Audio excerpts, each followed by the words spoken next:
जय हिंद दोस्तों, आप देख रहे हैं लखनवी मिर्ची। मैं हूं आपके साथ अनस खान। इस वक्त हम मौजूद हैं उत्तर प्रदेश की राजधानी लखनऊ में। जैसा कि आपको मालूम है, बाद 12 रबी अव्वल का मौके पर राजधानी लखनऊ के रज्जबगंज में मरवा मस्जिद के अंदर रज्जबगंज यूथ क्लब की ओर से एक जलसे सीरतुल नबी का प्रोग्राम रखा गया था, जिसमें हजरत मौलाना खुबैब हुसैन नदवी जी तशरीफ लाए थे, जिन्होंने नबी की जिंदगी किस तरीके से गुजरी, क्या कुछ रहा, और उनका जो उस वक्त के कुफ्फार और मुशरिकीन थे उनके साथ किस तरीके का उनका बर्ताव था, किस तरीके से उन्होंने रहने के लिए बताया। हमारे साथ इस वक्त बात करने के लिए मौलाना साहब मौजूद हैं। मौलाना साहब, बहुत बहुत शुक्रिया कि आपने हमें बहुत कीमती वक्त अपना निकाल के दिया। मौलाना साहब, जिस तरीके से ये जो प्रोग्राम हुआ, इस प्रोग्राम में आपने नबी की सीरत को बताया, तो क्या कुछ हमारे चैनल के माध्यम से आप बताना चाहेंगे?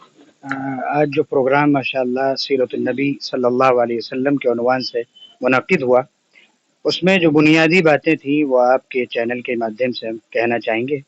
वो सबसे पहले तो हुजूर पाक अलैहिस्सलातु वस्सलाम की नबूवत से पहले जो ज़िंदगी थे, उसमें 2 पैगाम हमें मिलते हैं। एक तो अमानतदारी, सच्चाई, चाहे वो तिजारत हो, चाहे मामलात हों, चाहे मुआशरत हो। और दूसरा पहलू था कि कोई भी ट्रस्ट कायम की जाए, कोई भी तंज़ीम हो, कोई भी संस्था हो, अगर वो खैर के लिए हो, भलाई के लिए हो, इंसानियत और मानवता के लिए हो, तो उसमें बढ़-चढ़ कर हिस्सा लेना है। और हुज़ूर पाक अलैहिस्सलातु वस्सलाम के ज़माने में भी एक ट्रस्ट का आयोजन किया गया और उसको मुनक्किद किया गया, और रसूल पाक सल्लल्लाहु अलैहि वसल्लम भी उसके मेंबर थे और हिल्फुल फुज़ूल के नाम से थी। और उसका एजेंडा जो था वो ये था कि ज़ालिमों को ज़ुल्म से रोकना है और मज़लूमों को का उसका उनका हक देना। अच्छा, हज़रत, जिस तरीके से जो है आज का दौर है, आज के दौर में जैसे रज्जबगंज यूथ क्लब जो कि एक संस्था मान लीजिए क्षेत्र में जो है काम कर रही है, तो उसने ये प्रोग्राम किया, तो उनको किस तरीके से आप गाइड करना चाहेंगे, किस तरीके से उनको आगे काम करना चाहिए? ये जो काम कर रही है संस्था, ये उसी नहज पर काम करे जिस नहज पर हज़रत मोहम्मद सल्लल्लाहु अलैहि वसल्लम ने भी बहुत सी संस्थाएं कायम की, और उनमें एक संस्था ख़ास तौर पर एक तो हिल्फुल फुज़ूल नबूवत से पहले जो कुफ़ार के ज़रिए से कायम की गई, उसके मेंबर हुए।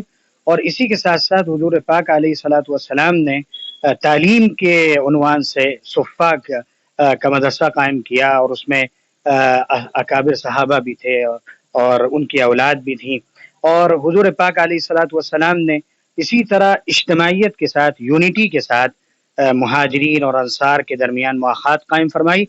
और जिस तरह हुज़ूर ने एक जो है समाज को और एक सोसाइटी को तश्कील दिया, और जिस तर्ज पर आप अलैहिस्सलातु वस्सलाम ने दावत व तबलीग और दीन की नशर व इशाअत का काम किया, उसी तर्ज पर इस संस्था को भी काम करना चाहिए।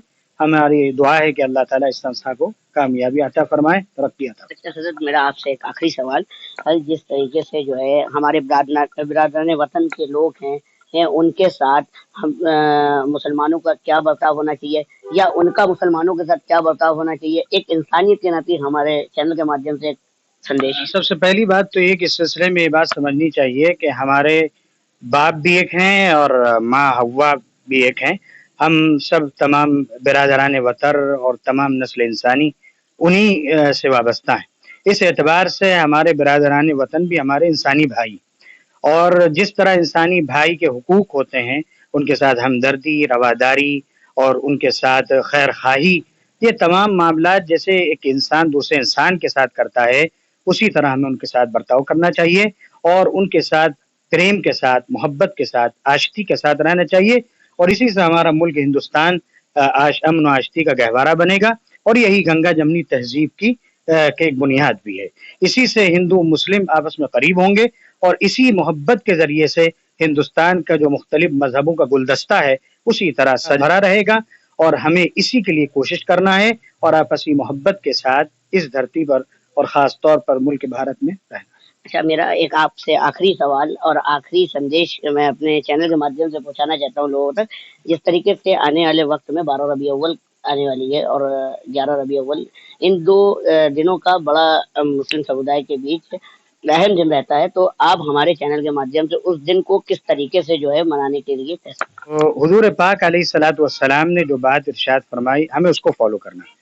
हुज़ूर ने फरमाया कि 2 ईदें हमारी, एक ईद उल अज़हा, एक ईद उल फ़ितर है। त्योहार मुसलमानों के असल 2 ही हैं। ہاں البتہ یہ مہینہ اس وجہ سے بہت اہمیت کا حامل ہے، اور وہ دن اس لیے بہت زیادہ اہمیت والا ہے کہ ایک بہت عظیم الشان انقلابی شخصیت پیدا ہوئی۔ اس بنیاد پر ہمیں اس انقلابی شخصیت کو ظاہری طور پر صرف گلیاں سجا کر کے اسی پر اکتفا نہیں کرنا ہے، بلکہ ہمیں ضرورت ہے کہ جو پروفٹ محمد صلی اللہ علیہ وسلم مشن لے کر کے آئے، اور جو کام آپ نے کیا مکے دور میں بھی اور مدنی دور میں بھی، اور جس طرح آپ نے امت کو ملایا اور انسانوں کو ملایا، اور جس طرح آپ علیہ الصلوۃ والسلام نے آپس میں جوڑ کا کام کیا، ہمیں اس تحریک کو، اس مشن کو، اور آپ علیہ الصلوۃ والسلام کا جو کام تھا اس کو اختیار کرنا ہے۔ اور یہی نبی علیہ الصلوۃ والسلام کی بعثت کا مقصد بھی تھا، یعنی آپ کی آمد کا مقصد بھی تھا، اور یہی آپ علیہ الصلوۃ والسلام سے محبت بھی ہے اور آپ سے عشق کا تقاضا بھی۔ بہت بہت شکریہ۔ جیسا کہ دیکھا آپ نے، ہمارے ساتھ بات کرنے کے لیے حضرت مولانا خبیب حسین ندوی صاحب موجود تھے، جنہوں نے ہم سے بات کری اور سیرت النبی کے بارے میں ہمیں بتایا، اور آنے والی 12 ربیع اول کے دن کو کس طریقے سے منائیں۔ اس میں جو ہے نبی کی پیدائش کا دن تھا، اس لیے اس کو بہت سرل طریقے سے منایا جائے۔ کیمرہ پرسن سید سامد حسین کے ساتھ میں انس خان، لکھنؤ۔